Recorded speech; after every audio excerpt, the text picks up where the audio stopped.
Salongo Kigulu wano mu Maseka Tegamika program agafa mwebula muno mwe tubisanze abandi davayo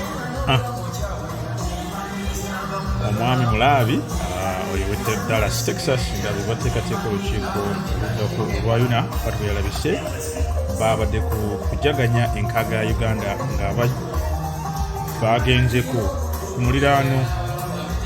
state era mwe babeera Austin, Texas. Era kirabika nga ekyabaddeyo kyabadde kijjobi babaddeyo abaleka abakulembeze okuva mukitundu awo omwami netulaswako owuwo tumulaba sente wa CRC yalina omwami Lambert Etibot omwami Julius Kabugu n'abalala babadde bagatibya ne banna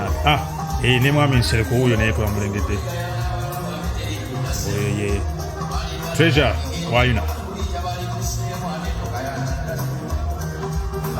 naye bannange mwami mulabi kiki kyakola ekyasamba ttaka oba sottaliso Tukikube okiwandiika nga bw'okiwulira